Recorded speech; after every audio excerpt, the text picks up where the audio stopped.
Well, for more on this, we're joined from Boston by Jon Danilowicz, a non-resident senior fellow at the Atlantic Council and South Asia Affairs experts. Mr. Danilowicz, welcome to Asia One News. The UN's monitoring team says the Taliban's denial of hosting terrorist groups is not credible. At what point does the international community need to treat this as an established fact?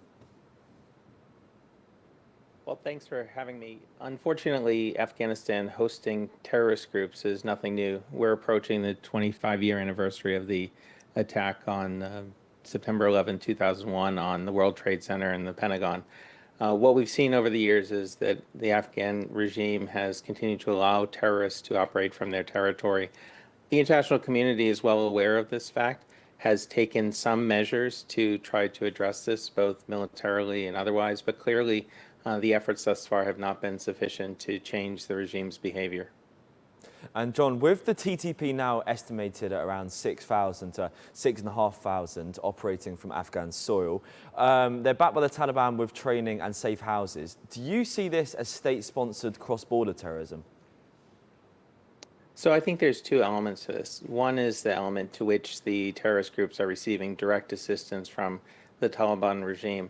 But the second issue, which is even more pernicious, is the extent to which these groups are allowed to operate, even without, at times, state sponsorship. But ultimately, the Taliban, as the putative government in Afghanistan, is responsible for the activities of those groups that are seeking shelter within their territory.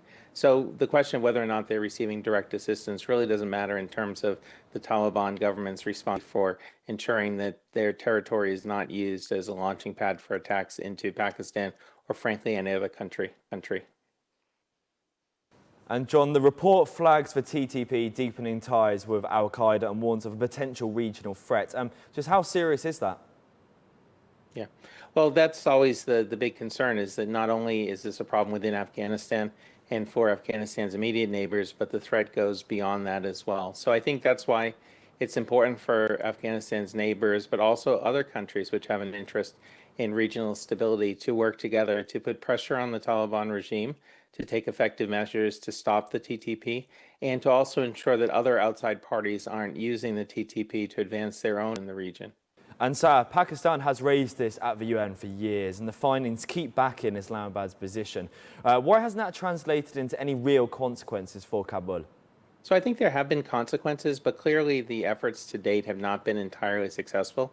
And for many years, the United States also tried to address these issues with a mix of, military and non-military programs. Complicated issue which requires, a complicated solution, whether it has economic components.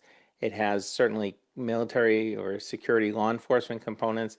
But ultimately, what needs to happen in Afghanistan is to have a legitimate government that represents the interests of its people, that wants to work responsibly with its neighbors and to be part of the international community.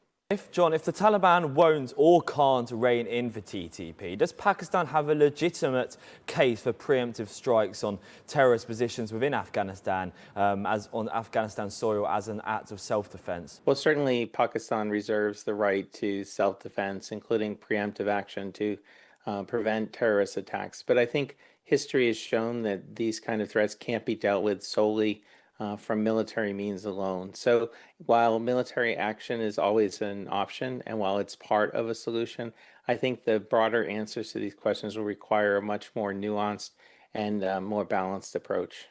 John, we thank you so much for your time. Appreciate it.